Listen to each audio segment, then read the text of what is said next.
லூக்கா எழுதின சுவிசேஷம் 14ஆம் அதிகாரம் எல்லாரும் எடுத்துக்கொள்ளலாம். 28வது வசனத்திலிருந்து நம்ம சேர்ந்து வாசிக்க போறோம். உங்களில் ஒருவன் ஒரு கோபுரத்தை கட்ட மனதாயிருந்து அஸ்திவாரம் போட்ட பின்பு முடிக்கிறதற்கு திராணி இல்லாமற் போனால் பார்க்கிறவர்கள் எல்லாரும் இந்த மனுஷன் கட்ட தொடங்கி முடிக்க திராணி இல்லாமற் போனான் என்று சொல்லி தன்னை பரியாசம் பண்ணாதபடிக்கு அதை கட்டி தீர்க்கிறதற்கு தனக்கு நிர்வாகம் உண்டோ இல்லையோ என்று முன்பு அவன் உட்கார்ந்து செல்லும் செலவை கணக்கு பாராமல் இருப்பானோ? அன்றியும் ஒரு ராஜா மற்றொரு ராஜாவோடு யுத்தம் செய்ய போகிற போது தன்மேல் 20,000 சேனைகளோடு வருகிற அவனை தன் 10,000 சேவகர்களோடு எதிர்கொள்ள கூடுமோ கூடாதோ என்று முன்பு உட்கார்ந்து ஆலோசனை பண்ணாமல் இருப்பானோ? கூடாது என்று கண்டால் மற்றவன் இன்னும் தூரத்தில் இருக்கும் போதே சானாதிபதிகளை அனுப்பி சமாதானத்துக்கானவைகளை கேட்டு கொள்ளுவானே.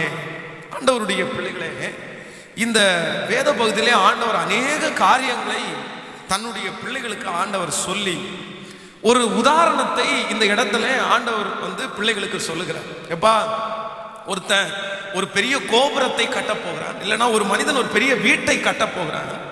அந்த வீட்டை கட்ட போகிற அந்த மனுஷன் அந்த கோபுரத்தை கட்ட போகிற மனுஷன் தான் கட்ட போகிற கோபுரம் பாதியிலே நின்றக்கூடாது, அது இடையில ஸ்டாப் ஆயிடக்கூடாது, கடைசியில் அதை கட்டி முடித்து நான் திறப்பு விழா நடத்தணும் அப்படின்னு நினைக்கிற ஒரு மனுஷன் அதற்கு ஆகிற செலவை முன்பாகவே கணக்கு பார்த்து, இந்த கோபுரத்தை கட்டி முடிக்க முடியுமா, இந்த வீட்டை என்னால கட்டி முடிக்க முடியுமா, நான் இத்தனை பேரோடு போனால் அந்த ராஜ்யத்தை வீழ்த்த முடியுமா என்று கணக்கு பார்க்க மாட்டானா அப்படின்ற ஒரு கேள்விக்குறியான ஒரு காரியத்தை ஆண்டவர் இந்த இடத்திலே எழுதி வைத்திருக்கிறார்.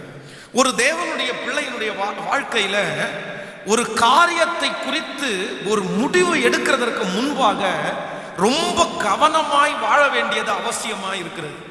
இந்த உலகத்தில் இருக்கிற நிறைய பேர் நஷ்டப்பட்டதற்கு காரணம், நிறைய பேர் இன்றைக்கு வாழ்க்கையிலே பல ஆசீர்வாதங்களை இழந்திருக்கிறதற்கு என்ன காரணம் அப்படின்னா, அவங்க வாழ்க்கையிலே அவர்கள் எடுத்த முடிவு சரியில்லாததுனால தான் இன்னைக்கு நிறைய பேர் கஷ்டப்பட்டு கொண்டே இருக்கிறார்கள்.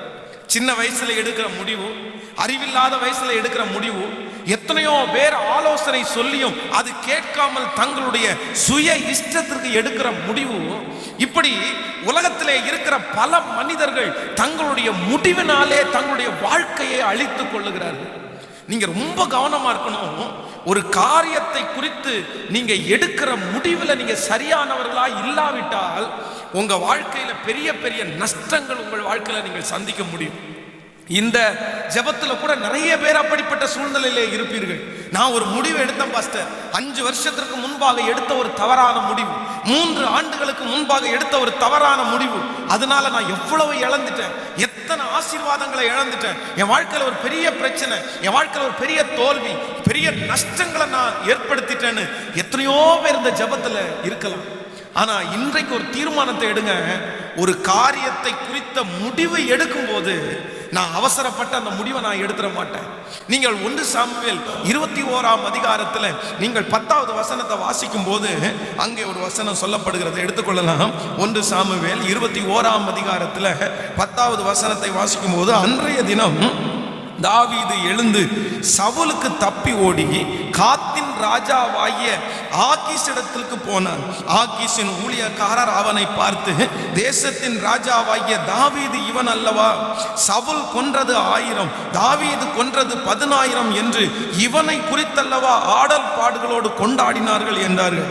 இந்த வார்த்தையை தாவீது மனதிலே வைத்துக்கொண்டு காத்தின் ராஜாவாகிய ஆகீசுக்கு மிகவும் பயப்பட்டு அவர்கள் கண்களுக்கு முன்பாக தான் முகநாடியை வேறுபடுத்தி அவர்களிடத்தில் பித்தம் கொண்டவனை போல காண்பித்து கதவுகளிலே கீறி கொண்டிருந்து தன் வாயிலிருந்து நுரையை தன் தாடியிலே வலிய பண்ணி கொண்டிருந்தான். அப்பொழுது ஆகீஸ் தன் ஊழியக்காரனை நோக்கி, இதோ இந்த மனுஷன் பித்தம் கொண்டவன் என்று காண்கிறீர்களே, இவனை நீங்கள் என்னிடத்தில் கொண்டு வந்தது என்ன? கவனிங்க, தாவீதுனுடைய வாழ்க்கையில பாத்தீங்கன்னா அநேக நேரங்களிலே அவனுடைய முடிவுகள் சரியானதா இருந்தது. அவன் எடுத்த முடிவெல்லாம் சரியானதா இருந்ததுனாலதான் அவன் பெரிய ராஜ்யபாரத்தை கட்டினான், அவன் ராஜாவானான். ஆனா இந்த ஒரே ஒரு இடத்துல பாத்தீங்கன்னா அவன் எடுத்திருக்கிற முடிவு பெரிய தோல்வியிலே முடிந்தது. வேதம் சொல்லுது, சில வருடங்களுக்கு முன்பாக காது ஊரானாகிய கோலியாத் என்கிற மிகப்பெரிய ராட்சதனை இந்த தாவீது கொன்று வீழ்த்தி விட்டான். அன்றைக்கு தான் ஜனங்கள் பாடுகிறார்கள், சவுல் கொன்றது 1000, தாவீது கொன்றது 10,000. அன்னைக்கு காத்துல இருக்கிற ராஜாக்கள் அப்படியே தாவீதுடைய வார்த்தையினாலே நடுங்கி போனார்கள். இப்படிப்பட்ட ஒரு பராக்கிரமசாலியான்னு நினைச்சாங்க. ஆனா சவுல் ராஜா தன்னை துரத்தின உடனே தன்னுடைய தேசத்திலே எங்குமே அவன் இருக்காம காத்து உரசலை பண்ணான். தான் அவன் என்ன நினைச்சிருப்பான் அப்படின்னா, எல்லாரும் மறந்துட்டுப்பாங்க, நான் கோலியாத்தை கொன்னது இன்னும் ஞாபகமா வச்சுக்க போறாங்க, நம்மளை யாரு கண்டுபிடிக்க போறாங்க. ஆனா வேதம் சொல்லுது, அந்த காத்து ஊருக்கு அவன் கடந்து போன உடனே அங்க இருக்கிற ராஜா முதற்கொண்டு எல்லாரும் இவன் தான் தாவீது, இவன் தான் தாவீது என்று கண்டுபிடித்தார்கள். அவர்களுடைய கையிலிருந்து தப்பு வைக்கிறதற்கு ஒரு பெரிய டிராமாவே இவன் பண்ண வேண்டியதா இருந்துச்சு. ஒரு பெரிய நடனமே அவன் செஞ்சிட்டான். அவங்களுக்கு முன்னாடி பித்தம் கொண்டவனை போல நடிச்சு அவருடைய கைகளில் இருந்து அவன் எப்படியாவது தப்பிச்சு வந்தா போதும்னு நினைச்சான். சில நேரங்களில் நம்ம எடுக்கிற முடிவுகளினால அவமானப்பட்டு நம்ம விடுவோம். இன்னைக்கு கர்த்தரிடத்துல கேளுங்க, ஆண்டவரே என் வாழ்க்கையில எடுக்கிற எல்லா முடிவுகளிலையும், நான் எடுக்கிற ஒவ்வொரு முடிவுகளிலையும் சரியானதா நான் எடுக்கணும்ப்பா, உங்க சித்தத்தின்படி எடுக்கணும்ப்பா. என் முடிவில் நான் ஒரு நாளும் தோற்று போயிடக்கூடாதுப்பா, என் முடிவில் நான் ஒரு நாளும் அவமானப்பட்டு விடக்கூடாது, எனக்கு என்ன முடிவு எடுக்க வேண்டும் என்கிற ஒரு கிருபை எனக்கு தாங்கப்பான்னு கர்த்தரிடத்துல கேளுங்க. நான் இந்த வார்த்தையை நேற்றைக்கு இரவில் ஒரு 11 மணிக்கு ஆண்டவருடைய சமூகத்தில் ஜெபித்து கொண்டு இந்த வார்த்தைக்காக தியானித்து கொண்டே இருந்தேன். அப்பொழுது ஆண்டவர் ஒரு 2 காரியத்தை என்னோடு கூட பேசினார். ஒரு தேவனுடைய பிள்ளை தன்னுடைய வாழ்க்கையிலே எடுக்கிற 2 முடிவுல அவங்க ரொம்ப கவனமா இருக்கணும். அந்த முடிவை கவனம் இல்லாம அவங்க எடுத்துடக்கூடாது. அந்த 2 முடிவுகள் மிகவும் தேவையானது. அந்த முடிவிலே ஒரு மனிதன் கவனம் இல்லாமல் இருப்பானே ஆனால் அவன் வாழ்க்கையை ஆசீர்வாதத்துக்கு நேராக நடத்த முடியாது என்கிறதை குறித்து ஆண்டவர் என்னோடு கூட பேசினார். வேதத்தை திறந்து ஒரு வசனத்தை நம்ம வாசிக்க போகிறோம். ஆதியாகமத்தை எடுத்துக்கொள்ளுங்கள். ஆதியாகமம் 13ஆம் அதிகாரத்தை நம்ம எடுத்துக்கொள்ளலாம். ஆதியாகமம் 13ஆம் அதிகாரம் 7வது வசனத்தை நம்ம வாசிக்க போறோம். ஆதியாகமம் 13ஆம் அதிகாரத்தில் ஸ்தோத்திரம் 13ஆம் அதிகாரம் 7வது வசனத்தை எல்லாரும் சேர்ந்து வாசிக்கலாம். ஆபிரகாமுடைய மந்தை மேய்ப்பருக்கும் லோத்துனுடைய மந்தை மேய்ப்பருக்கும் வாக்குவாதம் உண்டாயிற்று. அக்காலத்திலே கானானியரும் பெர்சியரும் அத்தேசத்திலே குடியிருந்தார்கள். ஆபிரகாம் லோத்தை நோக்கி, எனக்கும் உனக்கும் என் மேய்ப்பருக்கும் உன் மேய்ப்பருக்கும் வாக்குவாதம் வேண்டாம், நாம் சகோதரர், இந்த தேசமெல்லாம் உனக்கு முன்பாய் இருக்கிறதல்லவா, நீ என்னை விட்டு பிரிந்து போகலாம், நீ வலதுபுறத்தில் போனால் நீ இடதுபுறத்தில் போனால் நான் வலதுபுறம் போகிறேன், நீ வலதுபுறம் போனால் நான் இடதுபுறம் போகிறேன் என்றார். அப்பொழுது லோத்து தன் கண்களை ஏறெடுத்து பார்த்து யோர்தான் நதிக்கு அருகான சமபூமி முழுவதும் நீர் வளம் பொருந்தி இருக்கிறதாய் கண்டார். நன்றாய் கவனிங்கள் கர்த்தருடைய பிள்ளைகளே, இந்த இடத்திலே ஆபிரகாமை குறித்தும் லோத்து என்கிற ஒரு மனிதனை குறித்தும் இந்த இடத்திலே நமக்கு சொல்லப்பட்டிருக்கிறது. அப்போ இந்த ஆபிரகாம் தன்னுடைய ஆடுகளிலே கொஞ்சம் ஆடை லோத்தினுடைய கையிலே கொடுத்து, லோத்து தன்னுடைய பலத்தினாலே இல்லைன்றால் தன்னுடைய தைரியத்தினாலே தன்னுடைய கடின உழைப்பினாலே ஒரு பெரிய கூட்டத்தை அவன் சம்பாதித்தான். நிறைய ஆடு மாடுகள் அவனுக்கும் வந்தது. ஆபிரகாமுடைய ஆட்டு மந்தைகள் பெருகின, அதே போல லோத்தினுடைய ஆட்டு மந்தைகளும் பெருகி தண்ணீர் காண்பிக்கிறதுல இவர்கள் 2 மேய்ப்பருக்கும் பயங்கரமான வாக்குவாதம் உண்டா இருக்குது. ஐயோ, 2 பேரும் பயங்கரமா சண்டை போட்டுக் கொள்றாங்க. உடனே ஆபிரகாம் லோத்தை பார்த்து சொல்றாரு, எப்பா, உங்க மேய்ப்பருக்கும் என் மேய்ப்பருக்கும் பயங்கரமான சண்டை வருது, ஒண்ணு பண்ணலாம், நீ என்னை விட்டு என் கூட இருக்கிறதும் என்னை விட்டு பிரிஞ்சு போறதும் உன் கையில தான் இருக்குது. நீ பிரிஞ்சு போகணும்னா உனக்கு எந்த நான் உன்னை கண்டிஷன் பண்ணவே இல்லை, நான் உன்னை ஸ்டிக் பண்ணி என் கூட தான் நான் இருக்கணும்னு சொல்லலை. நீ பிரிஞ்சு போகணும்னா தாராளமா போலாம். நீ வலதுபுறம் போன நான் இடதுபுறம் போகிறேன், நீ இடதுபுறம் போனால் நான் வலதுபுறம் போகிறேன் என்று அந்த லோத்தை பார்த்து சொல்றான். உடனே லோத்து எப்படா இவர் சொல்லுவார் அப்படின்னு காத்துட்டு இருந்தது மாதிரியே உடனே அவன் ஒரு ஏரியாவை செலக்ட் பண்றான். சோதோம் குமாரா பட்டணத்திற்கு போகிற வழியை முழுக்க செலக்ட் பண்ணி நான் இந்த வழியில போறேன் அப்படின்னு சொல்லி டிசைட் பண்ணி போகிறாங்க. ஆனா வேதம் சொல்லுது, லோத்து நீதிமானா இருந்த லோத்து, ஆண்டவரோட நடந்த லோத்து, திரளான ஆட்டு மந்தைகளை தன்னுடைய பலத்தினாலே சம்பாதித்த லோத்து ஆபிரகாமை விட்டு என்றைக்கு பிரிந்து போனானோ அன்றிலிருந்து வேதம் சொல்லுகிறது ஒவ்வொரு குறைவாய் அவனுடைய வாழ்க்கையில வர ஆரம்பிச்சிருச்சு. வேதம் சொல்லுது, அவனுடைய பிள்ளைகளை அவன் இழந்தான், அவனுடைய மனைவி உப்பு தூணாய் மாற்றப்பட்டாள், அவனுடைய சொத்துக்கள் எல்லாம் பறி போனது. கடைசியில் அவனுடைய பிள்ளைகளும் அவனும் மலையிலே குடியிருக்கும் போது தன்னுடைய பிள்ளைகள் இனி சந்ததி வராது என்று சொல்லி தன் தகப்பனாரோட சேர்ந்து தவறாய் நடந்து ஒரு சாபமுள்ள சந்ததியை பெற்றெடுக்கிறார்கள். அவன் சபிக்கப்பட்டது மட்டும் இல்லை, அவன் மனைவி செத்து போனது மட்டும் இல்லை, வேதம் சொல்லுது தன்னுடைய பிள்ளைகளே 2 சாபமான சன்னதியை பெற்றெடுத்தார்கள். என்ன காரணம்னு நினைக்கிறீங்க அப்படின்னா, ஒரு மனுஷனை விட்டு ஒரு மனிதன் பிரியும் போது நீங்க ரொம்ப ஜாக்கிரதையா அந்த முடிவை எடுக்கணும். இது யாருக்காக ஆண்டவர் பேசுறாருன்னு தெரியாது. நேற்றைக்கு இரவில் ஆண்டவர் எனக்கு கொடுத்த வார்த்தையை தான் உங்களுக்கு நான் கொடுக்குறேன். நான் யாருக்காகவும் இந்த வார்த்தையை நான் வந்து ப்ரிப்பரேஷன் பண்ணல, கர்த்தரே என்னிடத்திலே பேசினது, நேற்றைக்கு இரவில் ஆண்டவரே கொடுத்தது. நீங்கள் ஒரு முடிவில் ரொம்ப கவனமா இருக்கணும். கர்த்தர் ஏதோ ஒரு ஸ்தானத்துல கர்த்தர் உங்களை உட்கார வச்சிருப்பார், ஏதோ ஒரு போஸ்டிங்ல கர்த்தர் உங்களை உட்கார வச்சிருப்பார், ஏதோ ஒரு தொழில்ல கர்த்தர் உங்களை உட்கார வச்சிருப்பார். ஒருவேளை உங்க மேனேஜர் உங்களை திட்டலாம், உங்களுடைய அதிகாரி உங்களை திட்டலாம், கூட வேலை செய்கிறவர்கள் எல்லாருமே உங்களை பயங்கரமாக டார்ச்சர் பண்ணலாம். உடனே நீங்க என்ன பண்ணிடக்கூடாதுன்னா, இவங்கெல்லாம் பயங்கரமா என்ன டார்ச்சர் பண்றாங்க, என்ன பயங்கரமா இவங்க, நான் கண்டிப்பா அந்த இடத்துல இருக்க மாட்டேன்.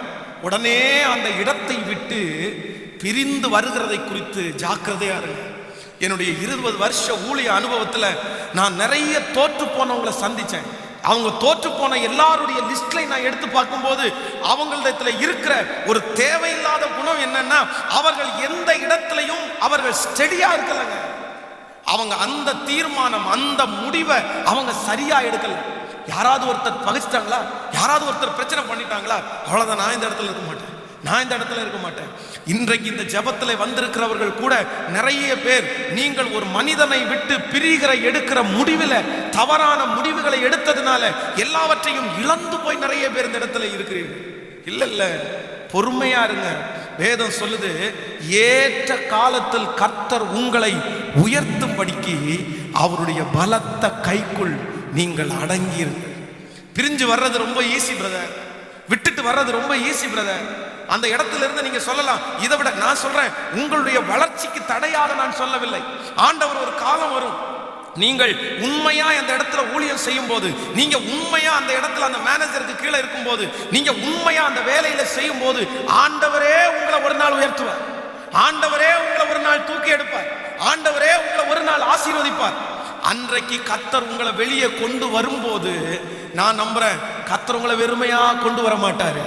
கர்த்தரா நீங்கள் நாட்டப்பட்ட இடத்திலிருந்து நீங்களாக வெளியே வருவீர்களே ஆனால் தோற்று போவீர்கள். ஆனா கர்த்தர் உங்களை கொண்டு வருவாரே ஆனால் உங்களை பெரிய இடத்துல அவர்களை பார்க்கலும் கர்த்தர் உங்களை பலத்தவர்களாய், ஆசீர்வதிக்கப்பட்டவர்களாய், அவர்களே வியந்து போகிற அளவிற்கு கர்த்தர் உங்களை கொண்டு வந்து வைக்கிறதுக்கு கர்த்தர் வல்லவரா இருக்கிறார். பிரதர், ஒரு முடிவில் ரொம்ப கவனமா இருங்க பிரதர். சிஸ்டர், ஒரு முடிவில் ரொம்ப கவனமா இருங்க பிரதர். யாரையாவது ஒருத்தரை விட்டு நீங்கள் பிரிகிற சூழ்நிலை வந்தா, எத்தனை வருஷமா வேலை செய்றீங்க? 10 வருஷமா வேலை செய்யறேன், 15 வருஷமா வேலை செய்வேன், 15 வருஷமா வேலை செஞ்சு இந்த மேனேஜர் என்ன புரிஞ்சுக்கல, 15 வருஷமா வேலை செஞ்சு இவங்க எல்லாம் என்ன புரிஞ்சுக்கல, நான் ஏன் அங்க இருக்கணும், நான் எதுக்காக அங்க இருக்கணும்? நான் வெளியே வந்துடுறேன், எனக்கு என்ன ஆள் இல்லையா, எனக்கு என்ன திறமை இல்லையா, எனக்கு என்ன வசதி இல்லையா? இல்லவே இல்லைங்க. ஒரு மனிதனை விட்டு பிரியும் போது ஒரு தேவனுடைய பிள்ளை கவனமான முடிவை நீங்கள் எடுக்க வேண்டும். அது ஒரு திருச்சபையா கூட இருக்கலாம், அது ஒரு பாஸ்டருடைய கீழே கூட இருக்கலாம், எங்கு வேண்டும் என்றாலும் இருக்கலாம், ஒரு குடும்பத்திலே கூட இருக்கலாம். இன்றைக்கு இருக்கிற யாரோ ஒருத்தர் இந்த இடத்துல கணவன் மனைவி நீங்கள் பிரிந்து போகிற ஒரு சூழ்நிலையில கூட இந்த இடத்துல வந்திருக்கலாம். அவர் வேணாம் பாஸ்டர், எனக்கு அந்த பொண்ணு எனக்கு வேணாம் பாஸ்டர், நான் விட்டுறலான்னு நினைக்கிறேன். இல்லவே இல்லப்பா, ஒரு முடிவு எடுக்கும் போது ரொம்ப கவனமா இருங்க, கவனமா இருங்க. நீங்கள் ஒரு நபரை விட்டு பிரியும் போது ரொம்ப ஜாக்கிரதை. அது அது மாமனார் வீடு கூட இருக்கலாம், மாமியார் வீடுல உங்களுக்கு ரொம்ப தொந்தரவு அதிகமான இடமா இருக்கலாம். என்னால ஜீரணிக்கவே முடியல பாஸ்டர்னு கூட சொல்லலாம். இல்லை இல்லை இல்லை இல்லை, நான் ஒன்று நினைக்கிறேன், நான் ஒன்று யோசிக்கிறேன். ஆண்டவரே எனக்கு ஒரு கிருபை கொடுங்க, நான் எந்த மனிதனை விட்டு பிரியும் போதும் யோசிக்காம டக்குன்னு நான் பிரிஞ்சிட மாட்டேன். ஒரு நபர் வந்து என்னை ஒரு விஷயம், ஒரு பெரிய ஒரு ஷோரூமுக்கு அவர் என்னை கூட்டிகிட்டு போனேன். அப்போ அந்த ஷோரூம் வந்து அவருக்கு தெரியும்ன்றது எனக்கு தெரியல. நான் ஒரு விஷயத்திற்காக, நான் ஒரு தேவைக்காக அவர் அந்த ஷோரூமுக்கு நான் கூட்டிகிட்டு போகிறேன். என் கூட வாங்க பிரதர், நீங்கள் கொஞ்சம் வந்தீங்கன்னா எனக்கு நல்லா இருக்கும், உங்களுக்கு அது அனுபவம் ஜாஸ்தியாக இருக்குல்ல, வாங்க அப்படின்னு கூட்டிகிட்டு போய் உள்ளே என்ட்ரு ஆகும்போது அந்த ஷோரூமில் இருக்கிற நிறைய பேர் அவரை பார்த்து வந்து வணக்கம் சொல்கிறாங்க. இவரை பார்த்து நிறைய பேர் பேசுகிறாங்க, பிரதர் எப்படி இருக்கிறீங்க அப்படின்னு. அவரை பார்த்து நான் கேட்டேன், பிரதர் உங்களுக்கு இவங்களெல்லாம் ஃபஸ்ட்டே தெரியுமா அப்படின்னு கேட்டேன். பாஸ்டர் தெரியுமாவா, நான் வந்து ஒரு 10 வருஷத்துக்கு முன்னாடி இதே ஷோரூமில் நான் ஒர்க் பண்ணேன் பாஸ்டர், இந்த இடத்துல நான் வேலை செஞ்சேன். இங்கே உட்காந்துருக்கிறார்ல அந்த மேனேஜர், இந்த மேனேஜருடைய சீட்டில் நான் உட்கார வேண்டியது பாஸ்டர். இன்னைக்கு இந்த மேனேஜர் சீட்டில் நான் தான் உட்காந்துருக்கணும். ஆனால் திடீரென்று ஒரு பிரச்சனை, ஒரு சூழ்நிலை மாறி வந்துருச்சு. என்னால் ஒன்றுமே பண்ண முடியல. நான் உடனே 10 ஆண்டுகளாக நான் இருந்தவன் அங்கிருந்து வெளியே வந்துட்டேன் பாஸ்டர். இன்னைக்கு அந்த சீட்டில் உட்கார்ந்து இருக்கிற அந்த மேனேஜர் வந்து 45,000 ரூபாய் சம்பளம் வாங்குறாரு. நான் மாசம் 15,000 ரூபாய் சம்பளம் வாங்குறேன். 45,000 ரூபாய் சம்பளம் வாங்க வேண்டிய நான் இன்னைக்கு 15,000 ரூபாய் சம்பளம் வாங்குறேன். இந்த சீட்டில் நான் உட்கார்ந்து இருந்தேன்னா 45,000 ரூபாய் சம்பளம் வாங்கியிருப்பேன். அவருடைய வாழ்க்கையில எடுத்த ஒரு மனுஷனை விட்டு பிரிகிற அந்த எடுத்த முடிவில் தப்பா எடுத்ததுனால இன்னைக்கு அவனுடைய எதிர்காலமே பாழா போயிருச்சு. இங்க யாரோ ஒருத்தர் வந்திருக்கிறீங்க, உண்மைதான். ஆண்டவர் உங்களுக்காக தான் பேசுறாரு. தப்பா முடிவு எடுத்துறாதீங்க. பிரியணுன்ற ஒரு சூழ்நிலை வந்துச்சுன்னா கத்தடத்துல கேளுங்க, ஆண்டவரே நான் இந்த மனுஷனை விட்டு வெளியே போலாமா, இந்த இடத்த விட்டு நான் அடுத்த பாருங்க. நிறைய பேரு இன்னொன்னுல காலடி எடுத்து வைக்கவே இல்லை. ஒரு வேலை செஞ்சுட்டு இருக்கிறவங்க அந்த வேலையில பிரச்சனை ஆயிடுச்சு, அந்த வேலையில வந்து மன கசப்புகள் ஆயிடுச்சு. கசப்புக்கள் ஆகிற அடுத்த நேரத்தில் ஃபைல் எல்லாம் தூக்கி போட்டு, ஐடி கார்டு எல்லாம் தூக்கி அவங்க கிட்ட போட்டு, நான் நாளையில இருந்து வேலைக்கு வர மாட்டேயா அப்படின்னு சொல்றது ஆண்டவருடைய பிள்ளைகளுக்கு அழகல்ல. நான் சொல்றேன், அந்த இடம் பிடிக்கலையா, அந்த இடத்துல கர்த்தர் உங்களை வைக்கிறதுக்கு சித்தம் இல்லையா, இன்னொரு இடத்துல போய் காலடி எடுத்து வைக்காம நீங்க இந்த இடத்துல இருந்து உங்க காலை எடுப்பீர்களேயானால் நான் சொல்றேன் உங்களுக்கு வேலை கிடைக்கும். என் ரசீமை கொண்டு போய் கொடுத்தா அவ்வளவுதான், எல்லாரும் வேலை கொடுப்பாங்க. எனக்கு அதுல நம்பிக்கை இல்லைங்க. அப்படி நிறைய பேர் இன்றைக்கு பல ஆண்டுகளாயும் எந்த இடத்துலையும் செட்டில் ஆகாம அன்னைக்கு வெளியே வந்த நபர்கள் இன்னைக்கு வரைக்கும் அலைஞ்சிட்டு இருக்கிறது எத்தனையோ பேரை பார்க்குறாங்க. இன்னைக்கு ஒரு தீர்மானத்தோட போங்க. எந்த இடத்துல இருந்தாலும், எந்த இடத்திலிருந்து நான் பிரிய வேண்டும் என்றாலும் நான் ஒன்று ஜாக்கிரதையா இருக்கிறேன். நான் ரொம்ப யோசிப்பேன், அந்த முடிவை நான் ரொம்ப யோசிப்பேன். உங்க கணவனார் உங்களை கொடுமை கொடுக்குறாரா, உங்க உங்க உங்க மனைவி உங்களை கொடுமை கொடுக்கிறார்களா, உங்க மாமியார் உங்களை கொடுமை கொடுக்கிறார்களா, உங்களுடைய தகப்பன் வீடு ஏதோ ஒரு இடத்துல உங்களை அடிமைப்படுத்துறாங்களா, பிரிகிறதுல மட்டும் நான் ரொம்ப ஜாக்கிரதையாக இருப்பேன். ஹல்லேலூயா. இந்த வசனம் மட்டும் இல்ல, இன்னொரு வசனத்தை கூட வேதத்தில் நம்ம வாசிக்கலாம். லூக்கா எழுதின சுவிசேஷத்தை எடுத்துக்கொள்ளுங்க. லூக்கா எழுதின சுவிசேஷம் 15ஆம் அதிகாரத்தை நம்ம எடுத்துக்கொள்ளலாம். லூக்கா எழுதின சுவிசேஷம் 15ஆம் அதிகாரத்தில் 11வது வசனத்தை நம்ம வாசிக்க போகிறோம். 15ஆம் அதிகாரம் 11வது வசனத்தை எல்லாரும் சேர்ந்து வாசிக்கலாம். பின்னும் அவர் சொன்னது, ஒரு மனுஷனுக்கு 2 குமாரர்கள் இருந்தார்கள். 16ஆம் வசனத்திலிருந்து வாசிக்கலாம்.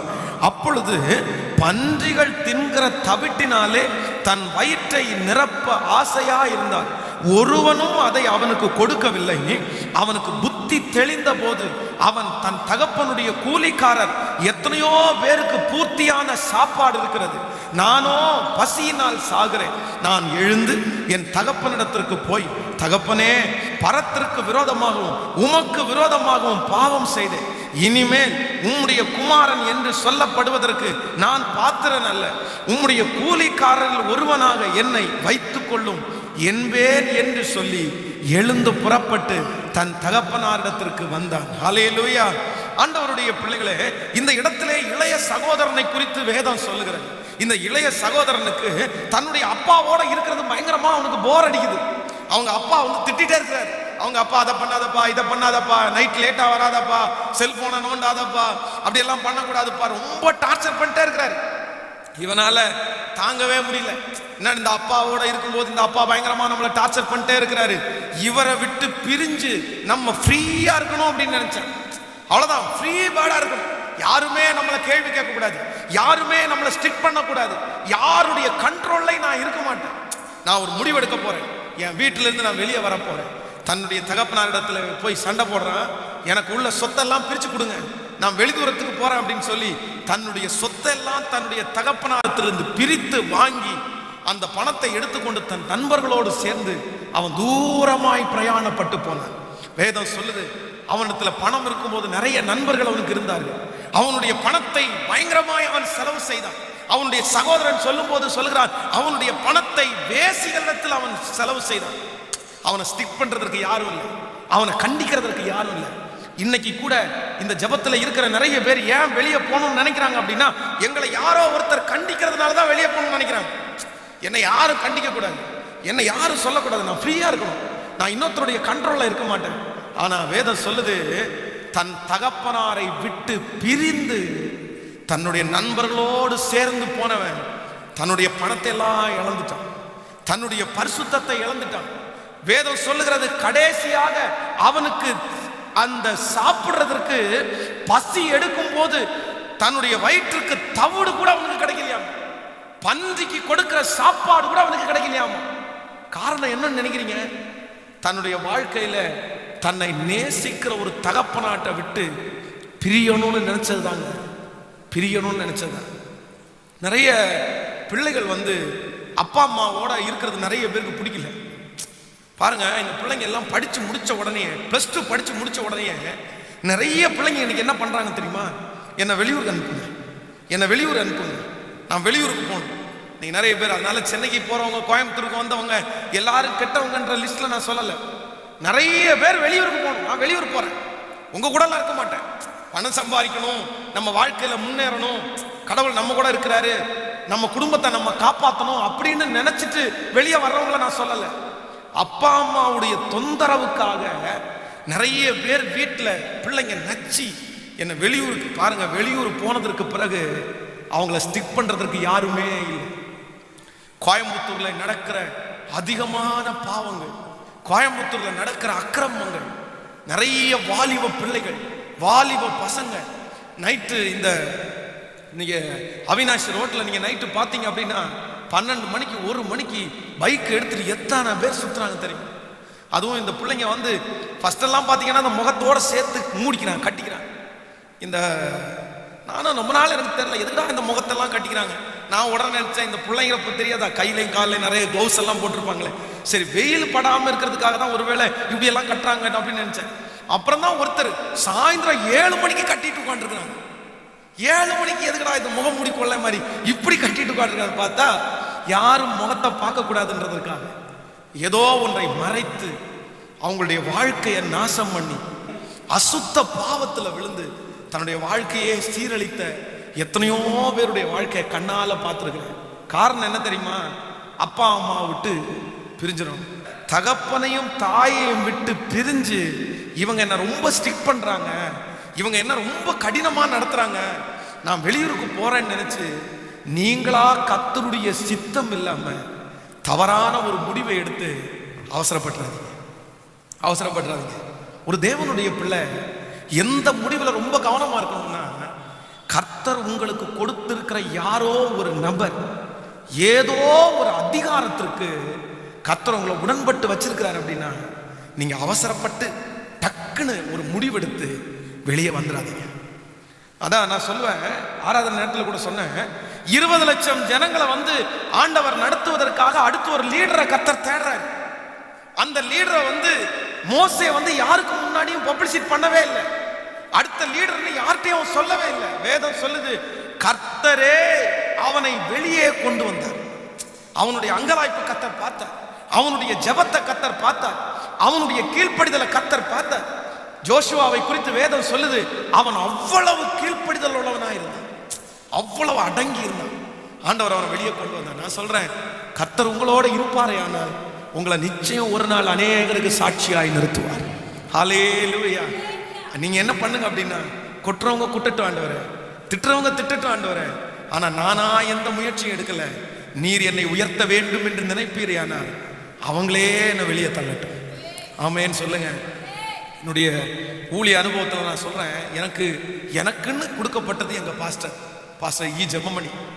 எங்க பாஸ்டருடைய வார்த்தையை மிஞ்சி, எங்க பாஸ்டருடைய வார்த்தையை தட்டி என் வாழ்க்கையில ஒரு நாள் கூட நான் இருந்ததில்லைங்க. ஒன்றே ஒரு நாள் கூட அவருடைய வார்த்தைக்கு எதிர் வார்த்தையோ அவருடைய யோசனைக்கு எதிர் யோசனையோ பண்ணதில்லை. அடங்கி அவருடைய கையில் அவர் என்ன சொன்னாலும் கேட்டு அவர் எப்படி நடத்துறாரோ அப்படி போய் நான் இன்னைக்கு நம்புறேன். அவர் இன்னைக்கு உயிரோடு இல்லை, எங்க பாஸ்டர் இன்னைக்கு உயிரோடு இல்லை. ஆனா அவருடைய கையில அடங்கி இருந்ததனுடைய மேன்மையை கர்த்தர் இன்னைக்கு எனக்கு காணும்படியா உதவி செய்திருக்கிறார். ஹல்லேலூயா. இது மட்டும் இல்ல, இன்னொரு வார்த்தையை கூட நான் உங்களுக்கு வாசிக்கிறேன். ரொம்ப கவனமாய் அதை வாசிக்கலாம். ஆதியாகமம் எடுத்துக்கொள்ளுங்கள். ஆதியாகமம் 16ஆம் அதிகாரத்தை எடுத்துக்கொள்ளுங்கள். 16ஆம் அதிகாரம் 9வது வசனம். 16ஆம் அதிகாரம் 9வது. அப்பொழுது கர்த்தருடைய தூதனானவன், நீ உன் நாச்சியார் அண்டைக்கு திரும்பி போய் அவள் கையின் கீழே அடங்கி இரு என்றார். இப்போ 5வது வசனத்திலிருந்து வாசிக்கலாம். அப்பொழுது சாராய் ஆபிரகாமை நோக்கி, எனக்கு நேரிட்ட அநியாயம் உன்மேல் சுமரும். என் அடிமை பெண்ணை உம்முடைய மடியிலே கொடுத்தேன். அவள் தன் கற்பவிதி ஆனதை கண்டு என்னை அற்பமாய் எண்ணுகிறாள். கர்த்தர் எனக்கும் உமக்கும் நடுவாக நின்று நியாயம் தீர்ப்பாராக என்றார். அதற்கு ஆபிரகாம் சாராயை நோக்கி, இதோ உன் அடிமை பெண் உன் கையில் இருக்கிறாள், உன் பார்வைக்கு நலமானபடி அவளுக்கு செய் என்றார்.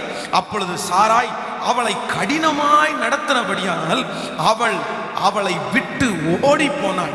கர்த்தருடைய தூதனானவன் அவளை வனாந்தரத்திலே சூருக்கு போகிற வழி அருகே இருக்கிற நீரூற்றண்டையிலே கண்டு, சாராயின் அடிமை பெண்ணாகிய ஆகாரே, எங்கே இருந்து வருகிறாய், எங்கே போகிறாய் என்று கேட்டாள்.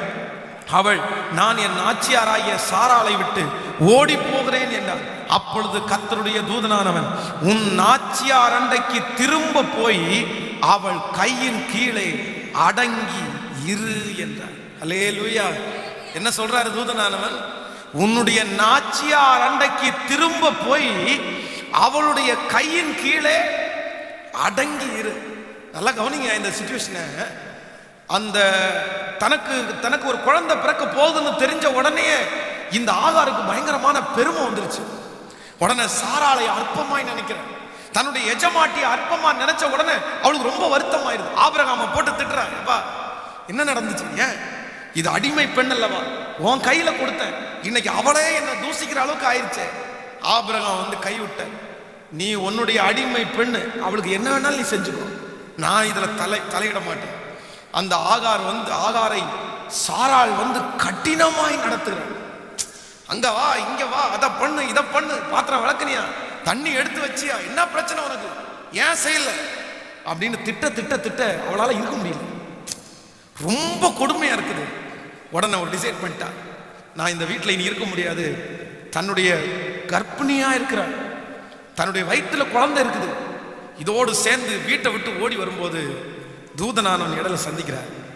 நம்மளா இருந்தா என்ன பண்ணிருப்போம் அப்படின்னா, எம்மா நீ மாசமான கர்ப்பிணியா இருக்கிற, நீ உனக்கு இவ்வளவு பிரச்சனையாம்மா, சரி வா எங்கேயாவது ஒரு இடத்துல அடைக்கலாம் தேடு, நீ சமாதானமா இருன்னு சொல்லுவோம். ஆனா கர்த்தருடைய தூதனானவன் என்ன சொல்றான் அப்படின்னா, நீ திரும்பி போய் உன் நாச்சியார் அண்டையில் அடங்கி இரு. பக்கத்தில் இருக்கிற கையை பிடிச்சி சொல்லுங்க, அடங்கி இரு. நல்லா சொல்லுங்க, எல்லாரும் நல்லா சொல்லுங்க. அடங்கி இருந்தாதான் ஆசீர்வாதம். ஆமே. ஆனா நம்ம நிறைய பேர் என்ன பண்ண முடியாது, நான் யாருக்கும் அடங்க மாட்டேன், இது மனுஷன் சொல்லல, இது ஆபிரகாம் சொல்லல, கர்த்தருடைய தூதனானவன் நடு வழியிலே அவளை சந்தித்து அவள் அவ்வளவு மாத கர்ப்பிணியா இருக்கிறார்கள் என்று கண்டும் ஆண்டவர் சொல்றாரு, நான் உன்னை நினைப்பேன், நான் உன்னை தூக்குவேன், அவளுக்கு குழந்தை பாக்கியம் கிடைக்கிறதுக்கு முன்பாகவே உனக்கு குழந்தை பாக்கியம் கிடைச்சிருக்கு, நீ போய் அடங்கியிருப்பா, நீ போய் அடங்கிரு, நீ பிரிஞ்சு வராத, அதுதான் உனக்கு ஆசீர்வாதம். இன்றைக்கு இந்த ஜபத்தில் இருக்கிற ஆண்டவருடைய பிள்ளைகளே, இதுவரையிலும் எத்தனையோ மிஸ்டேக் நீங்க பண்ணிட்டீங்க. இதுவரைக்கும் நல்ல நல்ல வாய்ப்புகளை இங்க இருக்கிற நிறைய பேர் நீங்க தவற விட்டீங்க. நல்ல நல்ல மனிதர்களை ஆண்டவர் உங்களோட கொண்டு இணைச்சார், நல்ல நல்ல மனிதர்களை ஆண்டவர் உங்களுக்கு தந்தார். பெரிய பெரிய பொசிஷன்ல கர்த்தர் உங்களை உட்கார வச்சார், உங்களை கர்த்தர் உருவாக்கினார். ஆனா அங்க இருக்கிற சூழ்நிலைகள் உங்களுக்கு பிடிக்காததுனால, அங்க இருக்கிற மனிதர்கள் உங்களை பிடிக்காததுனால, அங்க உங்களை அவங்க ஒடுக்கிறத பார்த்து, நொறுக்கிறத பார்த்து, நான் இந்த இடத்துல அடங்கியெல்லாம் இருக்கவே முடியாதுன்னு நினைச்சு அங்கிருந்து நீங்க வெளியே வந்திருப்பீர்களே. ஆனால் இன்று ஒரு தீர்மானம் எடுத்துக்கோங்க. இனி நான் போற இடத்துல, இனி மனுஷனை விட்டு பிரியும் போது நான் ஒண்ணு நினைப்பேன், ஆண்டவர் இடத்துல நான் கேட்பேன், ஆண்டவரே நான் போகிறது உங்களுக்கு சித்தமா? சிஸ்டர், மாமியாரை விட்டு பிரிஞ்சிடணும்னு நினைச்சிடாதீங்க. ஒரு சிஸ்டர் வந்து மாமியாரை விட்டு பிரிஞ்சிடணும் நினைச்சு பிரிஞ்சுட்டாங்க. பிரிஞ்சதுக்கு அப்புறம் பாத்தீங்க அப்படின்னா கணவனாரும் வேலைக்கு போக வேண்டியதாச்சு, சிஸ்டரும் வேலைக்கு போக வேண்டியதாச்சு. இப்ப பிள்ளை 4 மணிக்கு ஸ்கூலை விட்டு வந்துடும்.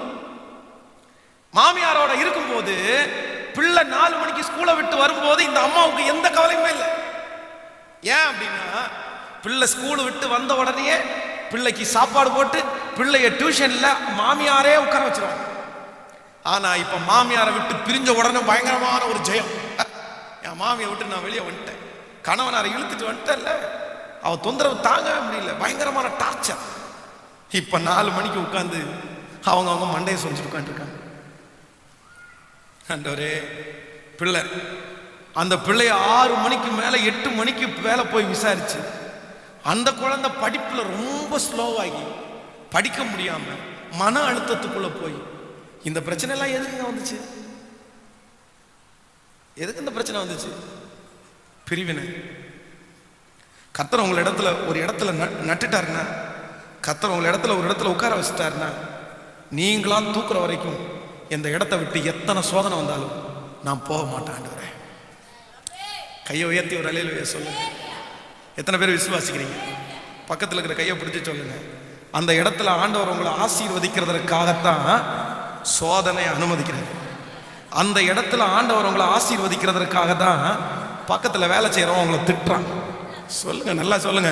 அந்த இடத்துல ஆண்டவர் உங்களை உயர்த்துறதற்காகத்தான் உங்களுக்கு தனிமை வருது. அவங்களுக்கு முன்பாக கர்த்தர் உங்களுக்கு ஒரு பந்தியை ஆயத்தப்படுத்துறதற்காகத்தான் இத்தனை மனுஷங்களும் உங்களுக்கு எதிராக இருக்கிறாங்க. ஹல்லேலூயா. ஆனா நம்ம நிறைய பேர் என்ன நினைக்கிறோம் அப்படின்னா, ஐயோ கர்த்தர் கொண்டு போய் வைக்கிற இடத்துல பிரச்சனையே இருக்காதுன்னு நம்ம நிறைய பேர் நினைக்கிறோம். ஆண்டவர் கொண்டு போய் வச்சுட்டாருன்னா சுத்தி எந்த பிரச்சனையும் இல்லை. இல்ல, கர்த்தர் நம்மளை கொண்டு போய் வைக்கிறதே பிரச்சனை உள்ள இடத்துல தான் கர்த்தர் கொண்டு போய் வைக்கிறாரு. எத்தனை பேர் ஆமேன்னு சொல்றீங்க? எத்தனை பேர் எஸ் சொல்றீங்க? முள்ளுகளுக்குள்ளே லீலி புஷ்பம் எப்படி இருக்கிறதோ அப்படியே என்னுடைய குமாரத்திக்குள்ளேயும் நீ இருக்கிறீங்க. அது லீலி புஷ்பம் தான்ப்பா, அது வாசனை கொடுக்கறது தான்ப்பா. ஆனா ஆண்டவர் கொண்டு போய் எங்க தான் வைக்கிறாரு? கேட்கல. பக்கத்துல இருக்கிற கையை பிடிச்சி சொல்லுங்க. நீங்க லீலி புஷ்பமா மாறணும்னா உங்களை முள்ளுக்குள்ளதான் கத்தர வைப்பார். அப்பதான் வாசனை கொடுக்க முடியும். இந்த ஸ்ப்ரே இருக்கு பாருங்க, இந்த ஸ்ப்ரே வந்து யாராவது அடிச்சுட்டு வந்துட்டாங்க அப்படின்னா அப்படி ஒரு வாசனை அடிக்கும் பாருங்க. ஆனா அதே ஸ்ப்ரே வந்து கடையில வந்து ஒரு 1000 அடிக்க வச்சிருப்பாங்க, ஆனா என்ன வராது. ஏன்?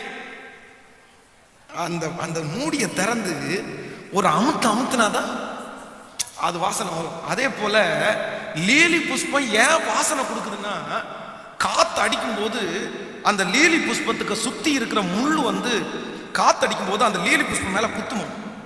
அது குத்தும் போது பாத்தீங்கன்னா அதுல இருந்து வாசனை வருமா. அந்த வாசனை லீலி புஷ்பம் கொடுக்கணும்னா எது குத்தணும்? இப்ப பக்கத்துல இருக்கிற கையை பிடிச்சு சொல்லுங்க. நீங்க வாசனை கொடுக்கணும்னா என்ன குத்தணும்? கேட்கல. ஆனா நம்ம நிறைய பேருக்கு முள்ளே குத்தக்கூடாது பாஸ்டர், ஆனா நான் வாசனை கொடுக்கணும். அதுக்கு இங்க மருந்து இல்லை, அது வேற எங்கேயாவது போய் நீங்க பார்க்க வேண்டியதான். வாசனை கொடுக்கணும்னு கர்த்தர் வச்சிருந்தாருன்னா அது ஆண்டவர் சொல்றாரு, சத்துருக்களுக்கு முன்பாக உனக்கு ஒரு பந்தியை ஆயத்தப்படுத்தி. எங்க நல்லவர்களுக்கு முன்பாக உனக்கு ஒரு பந்தியை ஆயத்தப்படுத்தின்னு சொல்லல, உன்னை நேசிக்கிறவங்களுக்கு முன்னாடி ஒரு பந்தியை ஆயத்தப்படுத்துன்னு சொல்லல. எப்பா உனக்கு முன்னாடி பந்தியில் இருக்கிற அத்தனை பேர் சத்துரு தான்ப்பா, அதுக்கு ஆப்போசிட்ல தான் உனக்கே பந்தியை நான் போடுவேன். அல்லேலூயா. இன்னைக்கு ஒரு முடிவோட போடுங்க. நான் என்னுடைய முடிவு எடுக்க போறேன். எந்த நபர் இனி இந்த வாழ்க்கையில, நான் தீர்க்க தரிசனமா சொல்றேன், இங்க இருக்கிற நிறைய பேர் நீங்க மட்டும் அந்த நபரை விட்டு அந்த இடத்தை விட்டு பிரியாம இருந்தீங்கன்னா இன்னைக்கு உங்க உயர்வு பெருசா இருந்திருக்கும். அவசரப்பட்டீங்க சிஸ்டர், பிரதர், அவசரப்பட்டீங்க. இல்ல, இனி இந்த தப்பு பண்ண மாட்டேன், உங்க அனுமதி இல்லாம அந்த இடத்த விட்டு நான் வர மாட்டேன். கைகளை மேல உயர்த்தி சொல்லுங்க பார்க்கலாம், அப்பா அந்த அந்த மாதிரி நடத்துங்கப்பா. இந்த சோதனையை தாங்கிறதுக்கு பலன் தாங்கப்பா. அந்த முள்கள் குத்தும் போது எனக்கு சகிக்கக்கூடிய பலனை தாருங்கப்பா. சொல்லுங்க, எல்லாரும் சொல்லுங்க. ஆண்டவரே, அந்த இடத்துல உன்னை சுற்றி வேலை செய்கிற எல்லாருமே உங்களுக்கு விரோதமாக எழும்பி எப்படியாவது உங்களை அந்த இடத்துல இருந்து தூக்கிடணும்னு பல முயற்சிகளை எடுக்கிறாங்க. பல முயற்சிகள் எடுத்தாலும் நீங்க எப்ப டிஸ்கண்டினியூ பண்ணுவீங்க? நீங்க எப்ப படிக்காம போவீங்க? நீங்க எப்ப அந்த இடத்தை விட்டு ஓடுவீங்க? நீங்க எப்ப அந்த வேலையை விட்டு தூக்கப்படுவீங்க? உன்னை சுற்றி சத்துருக்கள் சூழ்ந்திருக்கும் போது ஆண்டவர் இந்த காலை வேளையில கரத்தை பிடிச்சு சொல்றாரு, மகளே அவசரப்படாத, மகனே அவசரப்படாத, நீ வெயிட் பண்ணு, நீ காத்துரு. கர்த்தரே காரியங்களை வாய்க்க பண்றதற்கு கர்த்தர் வல்லவரா இருக்கிறார். நம்புறவங்க மட்டும் கரங்களை தட்டி கர்த்தரை மகிமைப்படுத்துவோம். ஹல்லேலூயா. நான் ரொம்ப தீர்மானமா இருப்பேன். தாவீதை குறித்து வேதம் சொல்லுது, நிறைய பேர் அவனிடத்துல சேர்ந்து சொல்லுகிறாங்க, எப்பா அவனுக்கு பலன் இல்லையாப்பா, நீ ராஜாவை கொல்லாட்டா பரவாயில்ல, நான் ராஜாவை கொல்றேன், நான் ஒரே வெட்டா சிமையை வெட்டி போடுறேன். எத்தனையோ பேர் பின்பாக உட்கார்ந்து அவனிடத்துல, நீ வந்துரு, வெளியே வந்துரு, நீ அந்த ராஜாவை விட்டுரு, நீ அந்த ராஜாவுக்கு கீழ்ப்படியாத, நீ அந்த ராஜாவுக்கு அகைன்ஸ்டா ஒரு பெரிய கூட்டத்தை எழுப்பு, எத்தனையோ ஆலோசனைகளை தாவீதுக்கு கொடுத்தாலும் தாவீது அவருடைய பலத்த கைக்கு அடங்கி இருந்தார். அவசரப்படாதீங்கப்பா. அவனுடைய சுற்றி இருக்கிற சேவர்களை பார்த்து சொல்றான், நான் இந்த விஷயத்துல அவசரப்பட மாட்டேன். கர்த்தர் அபிஷேகம் பண்ணின அந்த ராஜா மேல நான் கை வைக்க முடியாதப்பா. மேலான அதிகாரத்துக்கு நான் கீழ்ப்படியும், நான் எதுவும் செய்ய மாட்டேன், கர்த்தரே பார்த்துக்கட்டும், கர்த்தரே பார்த்துக்கட்டும். அந்த ராஜாவை குறித்து வேதம் சொல்லுது, தனக்கு பிசாசு பிடிக்கும் போது அவனை கிட்டார் வாசிக்கிறதுக்காக சொல்லுவார். அவன் கிட்டார் வாசிச்சா இவருடைய கிட்ட இருக்கிற பிசாசு ஓடும். ஆனா செவரோட சேர்த்து அவரை 3-4 விசை தாவீதை கொல்லணும்னு எத்தனையோ முயற்சி எடுத்தான். தன்னுடைய உயிருக்கு அவன் ஆபத்து விளைவிக்கிறான்னு தெரிஞ்சா கூட தாவீது வந்து, நீங்க இந்த இடத்துல இருந்து பிடுங்காம இந்த இடத்தை விட்டு நானா போக மாட்டான். பிரதர், உங்களை அழிக்கிறதற்காக ஒரு கூட்டம் எழுப்பி இருக்கிறது உங்களை சுற்றி. தெரியும் பாஸ்டர், இங்க இருந்தா என்னை கொன்றுவாங்க பாஸ்டர். இல்ல இல்ல, ஆண்டவர் உங்களை வச்ச ஸ்தானத்திலிருந்து கர்த்தரை தவிர வேற யாராலும் உங்களை அழிக்கவே முடியாது. உங்களை அபிஷேகம் பண்ணி வச்சிருக்கிறவங்க கர்த்தர், உங்களை அந்த இடத்துல நிறுத்தி இருக்கிறவர் கர்த்தர். நான் சொல்றேன், உங்களுக்கு விரோதமாய் தூக்கு மரமே செய்யப்பட்டாலும் அந்த தூக்கு மரத்துல உங்களை மாட்ட போறதில்லை, உங்களுக்கு விரோதமானவர்களைத்தான் அந்த இடத்துல போவாங்களே தவிர கர்த்தர் உங்களுக்கு பாதுகாப்பு கொடுக்க வல்லவரா இருக்கிறார். முருதகாயை குறித்து உங்களுக்கு தெரியும் இல்ல? முருதகாயை குறித்து வேதம் சொல்லுது, அவனுக்கு விரோதமாய் அங்கே தூக்கு மரம் செய்யப்பட்டது. ஆண்டவர் தான் உன்னை ஸ்தானத்துல வச்சார், உன்னை வாட்ச்மேனா வச்சது கர்த்தர் தான். நானே உன்னை இந்த இடத்துல வைப்பேன், நானே உன்னை பாதுகாப்பேன். கர்த்தர் பாதுகாத்தாரல்ல. இன்னைக்கு நான் ஒரு முடிவோட இந்த இடத்துல இருந்து போறேன். நானா பிரிய மாட்டேன்ப்பா, நானா பிரிய மாட்டேன், நானா பிரிய மாட்டேன். என்னை வச்சிருக்க வரைக்கும் ஐ ஆம் ரெடி. நீங்க எத்தனை வருஷம் தாண்டி என்னை உயர்த்தினாலும் நான் ஆயத்தமா இருக்கிறேன். ஹல்லேலூயா. ஒரு சம்பவத்தை சொல்லி அடுத்த பகுதிக்கு போறேன். சென்னையில் ஒரு மிகப்பெரிய ஊழியக்காரர் இன்னைக்கு இருக்கிறார். ஒரு பெரிய ஸ்தாபனத்தினுடைய தலைவர் அவர். இன்னைக்கு அவருடைய பிரசங்கத்திலே ஆயிரக்கணக்கான பேர் மனம் திரும்புகிறார்கள். ரொம்ப நல்ல பாஸ்டர். அவருடைய தகப்பனார் தான் அந்த ஸ்தாபனத்தினுடைய ஃபவுண்டர். அவருடைய மகன் தான் இவர். அப்போ இவரிடத்துல இவர் பைபிள் காலேஜ் படிச்சு முடிச்சிட்டாரு. அடுத்த ஒரு பைபிள் காலேஜ் அவர் சேர்த்துட்டாரு. எல்லா பைபிள் காலேஜ் படிச்சு முடிச்சுட்டு வந்தாலுமே அவங்க அப்பா அவர் கையில ஒரு பொறுப்பை கூட கொடுக்கலையா, ஜெபம் நடத்துறதுக்கு கூட விடலையா. அவங்க அப்பா ரொம்ப வயசானவர், தளர்ந்த உடம்பு, பல்லெல்லாம் போயிருச்சு. அவர் ஸ்தோத்திரம் சொன்னா தோத்திரம் தோத்திரம் அப்படின்னா ஸ்தோத்திரம்ன்ற கூட வராது. ஆனா அவருடைய பையன் அவர் விடவே இல்லை.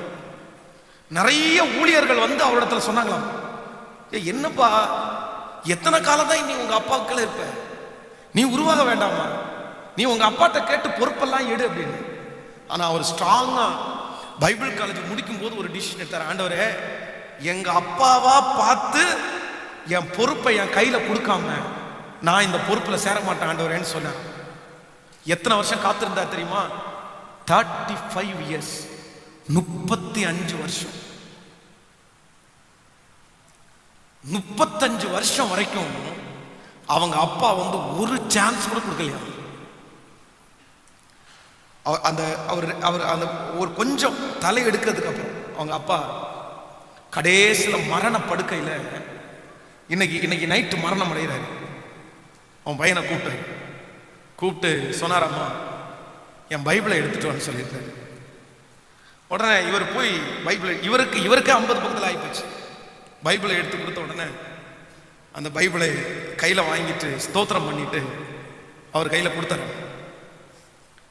ஏன் கொடுக்குறாரு, எதுக்கு கொடுக்குறாரு எதுவுமே தெரில.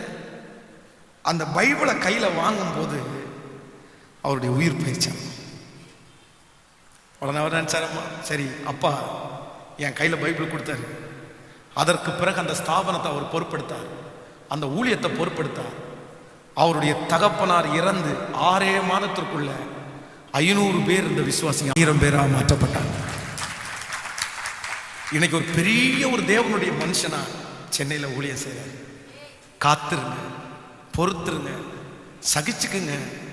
ஆண்டவர் அதே இடத்துல உங்க தலையை கர்த்தர் வெட்கப்பட விடவே மாட்டார். ஒடுக்கப்படுகிற எல்லாருடைய பட்சத்திலையும் கர்த்தர் இருக்கிறார். நெருக்கப்படுகிற எல்லாருடைய பட்சத்திலையும் கர்த்தர் இருக்கிறார். மகனே, கர்த்தரே உன்னை அந்த இடத்துல இருந்து தூக்குவாரு. மகளே, கர்த்தரே உன்னை அந்த இடத்துல இருந்து உயர்த்துவாரு. கர்த்தரே உனக்காக ஒரு பெரிய திறந்த வாசலை ஆயத்தப்படுத்துவாரு. கர்த்தரே உனக்காக ஒரு பெரிய பிளாட்ஃபார்மை கர்த்தர் உண்டு பண்ணுவாரு.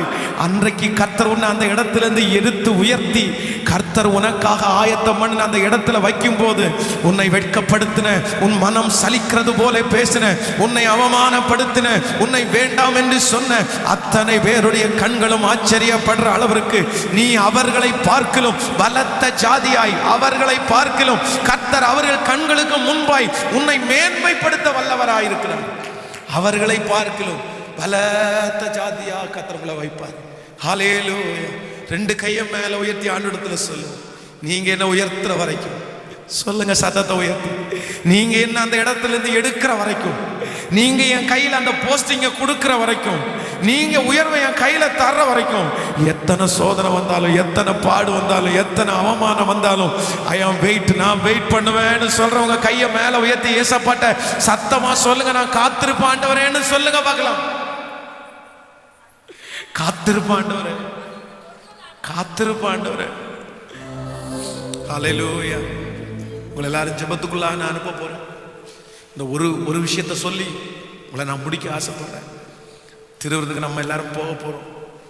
நீங்க முடிவு எடுக்கிறதுல ரொம்ப கவனமா இருங்க. எந்த முடிவை நீங்க அவசரப்பட்டு எடுத்துக்கூடாதுன்னா, ஒரு மனுஷனிடத்துல சேர்ந்துட்டீங்கன்னா, ஒரு இடத்துல கர்த்தர் நிலைநாட்டிட்டாருங்க, அது படிப்பா இருக்கலாம், வேலையா இருக்கலாம், எதுவா இருக்கலாம், கர்த்தர் ஒரு இடத்துல உங்களை வச்சுட்டாருன்னா அந்த இடத்துல இருந்து வெளியே வர்றதற்கு மட்டும் 100 டைம் யோசிச்சது.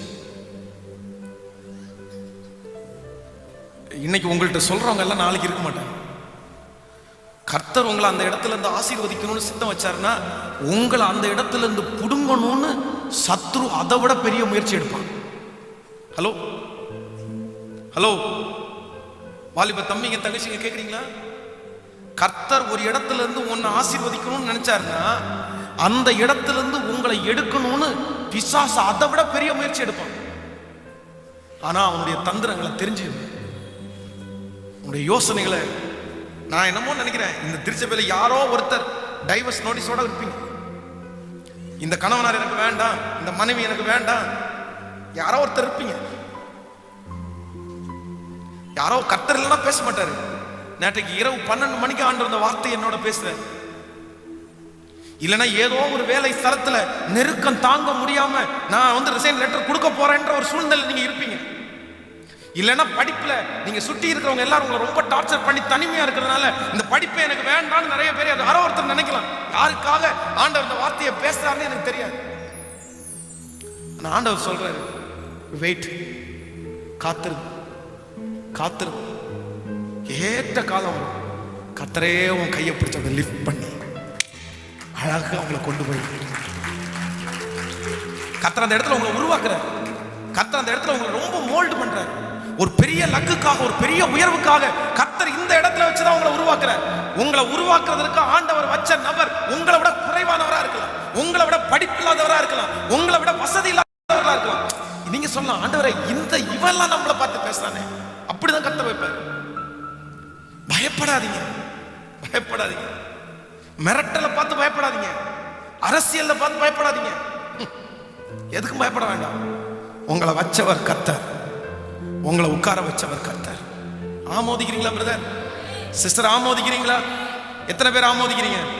ஆண்டவர் உங்களை வச்சது உண்மையான அவரே தூக்கட்டும். நீங்க எல்லாரும் சொல்லுங்க, ஆண்டவரை பார்த்து நீங்களே வேணா தூக்குங்க ஆண்டவரே, ஆனா நான் போக மாட்டேன். என்ன அடிச்சாலும் உடைச்சாலும் நான் போக மாட்டேன், நீ வேணா தூக்குங்க ஆண்டவர், நீங்க தூக்குற வரைக்கும் நான் காத்திருக்கேன். இப்படி ஒரு தீர்மானம் எடுங்க. அந்த இடத்துல கர்த்தர் உங்களை ஆசீர்வதிக்கிறாரா இல்லையான்னு பாருங்க. நிச்சயம் ஆண்டவர் ஆசீர்வதிப்பார். ஹல்லேலூயா. எல்லாரும் அப்படியே எழும்பி நிற்கலாமா? நன்றி. அரநோட்டு கவி பண்ண நன்றி அப்பா, நன்றி அப்பா, நன்றி அப்பா. ஓ ஹல்லேலூயா. காத்தீரு பொறுத்தீரு கர்த்தரை நம்பீரு, காரியங்கள் வாய்க்க செய்வார். காத்தீரு கர்த்தரை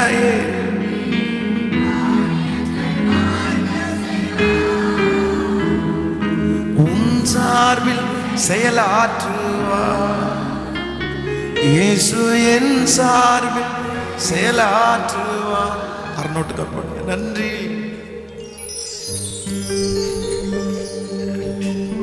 நன்றி ஆண்டவரே, நன்றி ஆண்டவரே. உங்களுடைய எண்ணங்கள் திரும்பட்டும், உங்களுடைய சிந்தை திரும்பட்டும். எதற்கு நேராக என்றால் கர்த்தர் அந்த இடத்துல என் தலையை கர்த்தர் உயர்த்த போறார்.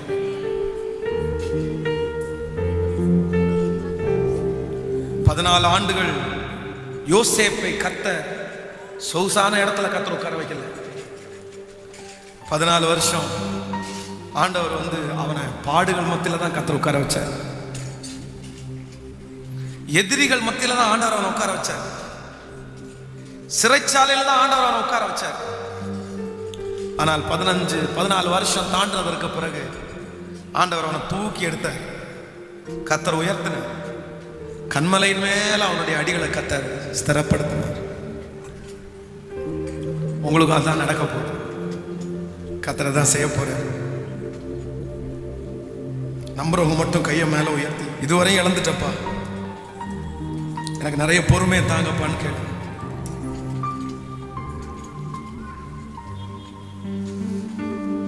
எஸ் தங்கச்சி, தம்பி, பாஸ்டர் என்ன எல்லாரும் ரொம்ப ரொம்ப தப்பா பேசுறாங்க பாஸ்டர், எனக்கு வெக்கமா இருக்கு, என்ன எல்லாம் ரொம்ப வருத்தப்படுத்துறாங்க. எனக்குள்ள நிறைய நெகட்டிவ் தாட்ஸ் நிறைய பேர் விதைக்கிறாங்க. என்ன ரொம்ப அற்பமா பாக்குறாங்க பாஸ்டர், கேவலமா பாக்குறாங்க. எனக்கு இதை கண்டினியூ பண்ணலானே இல்லை பாஸ்டர், ரொம்ப கேவலமா பாக்குறாங்க. யாரோ ஒரு நபர் இந்த ஜெபத்தில் இருக்கிறது நான் உணர்றேன்.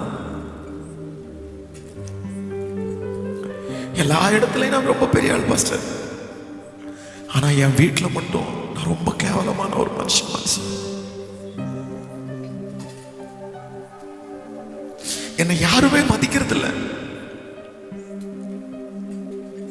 எனக்கு அந்த வீட்டுக்குள்ள போனாலே பைத்தியம் பிடிக்குது பாஸ்டர். எனக்கு அந்த வேலை ஸ்தலத்துக்குள்ள போனாலே எனக்கு சுத்தமா பிடிக்கல. டெய்லி காலையில தூக்கத்திலிருந்து எந்திரிச்சு அந்த இடத்துக்கு போகணும்னு நினைக்கும் போது என் மனசு இடமே கொடுக்கல. வேற வழியே இல்லையே. வேலைக்கு போனாதானே பணம், வேலைக்கு போனாதான் வீட்டு வாடகை கொடுக்க முடியும், வேலைக்கு போனாதான் நான் இந்த காசு சம்பாரிச்சு சாப்பிட முடியும். ஆனா எனக்கு ஒரு துளி இன்ட்ரெஸ்ட், இஷ்டம் கூட இல்லை. சுற்றி எதிரி. ஆண்டவர் இந்த நிலைமையை மாத்த மாட்டாரான்னு நானும் ஜெபிச்சுட்டே இருக்கிறேன். ஆனா ஆண்டவர் இன்னைக்கு தீர்க்க தரிசனமா ஆண்டவர் உங்களிடத்துல சொல்றாரு, மகளே நான் உன்னை உயர்த்துவேன், மகனே நான் உன்னை உயர்த்துவேன், நீ காத்திரு, நீ பொறுத்திரு, நீ கர்த்தரையே நம்பிரு, நீ சகித்துக்கொள், அவமானத்தை சகித்துக்கொள், நிந்தையை சகித்துக்கொள். இதோ அந்தரங்கத்திலும் கர்த்தர் பார்த்து கொண்டே இருக்கிறார். உன் சிறுமையை கர்த்தர் பார்க்கிறார். நீ ஒதுக்கப்படுகிறத கர்த்தர் பார்க்கிறார். நீங்க தள்ளப்படுகிறத கர்த்தர் பார்க்கிறார். உங்க வார்த்தைக்கு மதிப்பில்லாததை கர்த்தர் பார்க்கிறார். ஆண்டவர் தான் வாக்கு கொடுக்கிறார். மகளே, மகனே, நானே அந்த இடத்திலிருந்து உன்னை உயர்த்தி கண்மலையின் மேல உன் அடிகளை ஸ்திரப்படுத்தி அன்றைக்கு நீ அநேகர் மத்தியிலே சாட்சி சொல்லுவாய். அவர்களோ எனக்கு தீமை செய்ய நினைத்தார்கள், கர்த்தரோ இன்று நடந்து வருகிறபடியே அதை நன்மையாய் மாற பண்ணினார். நன்றி, நன்றி. இப்ப சொல்லுங்க, கைய மேல உயர்த்தி. தீயவன் செயல் குறித்து மனம் பதறாதே. சத்தம் வரட்டுமே. தீயவன் செயல் குறித்து மனம் பதறாதே, மனம் பதறாதே. புல்லை போல் உலர்ந்து பூவை போல் உதிர்ந்து இல்லாமல் போய்விடும். புல்லை போல் உலர்ந்து பூவை போல் உதிர்ந்து இல்லாமல் போய்விடும். கைய மேல தட்டி சொல்லுங்க. காத்தீரு பொறுத்தீரு கர்த்தரை நம்பீரு காரியங்கள் வாய்க்க செய்வார். சொல்லுவோம். எல்லாருடைய கைய மேல தட்டி. எஸ், கர்த்தருடைய ஒரு பெரிய பிரசன் நம்முடைய ஆலயத்தை நிரப்புகிறது, உங்களை நிரப்புகிறது. இதோ கர்த்தர் அநேகருடைய சிறுமையை கண்ணோக்கி பார்க்கிறார். உங்களுடைய சிறுமையை கண்ணோக்கி பார்க்கிறார். உன் அங்கலாய்ப்பை கண்ணோக்கி பார்க்கிறார். ஓ, உன் தலையின் மேல நீ அனுபவிக்கிற அந்த வருத்தங்களை கர்த்தர் பார்க்கிறார். மீட்பர் உயிரோடு இருக்கிறார். உன் மீட்பர் உயிரோடு இருக்கிறார். அந்த இடத்துல உங்களை வைத்த தெய்வம் அதே இடத்துல உங்களை உயர்த்தாமல் போகவே மாட்டார். காத்தீரு பொறுத்தீரு கர்த்தரை நம்பி காரியங்கள் வாய்க்க செய்வார். என் சார்பில் செயலாற்றுவார். இயேசு என் சார்பில் செயலாற்றுவார். ஹல்லேலூயா. என்னை இந்த இடத்துல உயர்த்துங்க ஆண்டவரே. என்னை இந்த இடத்துல உயர்த்துங்க ஆண்டவரே. நான் நிற்கிற இடத்துல என்னை உயர்த்துங்க. நான் குடியிருக்கிற தெருவில் என்னை உயர்த்துங்க. என்னை சுற்றி இருக்கிற இந்த சொந்தக்காரங்களுக்கு முன்னாடி என்னை உயர்த்துங்க. என் கூட வேலை செய்கிற இந்த பொறாம பிடிச்ச இந்த ஜனங்களுக்கு முன்னாடி என்னை உயர்த்துங்க. சிஸ்டர், கர்த்தர் கைவிட மாட்டார், மனசை தைரியப்படுத்துங்க. பிரதர், கர்த்தர் கைவிட மாட்டார், மனசை தைரியப்படுத்துங்க.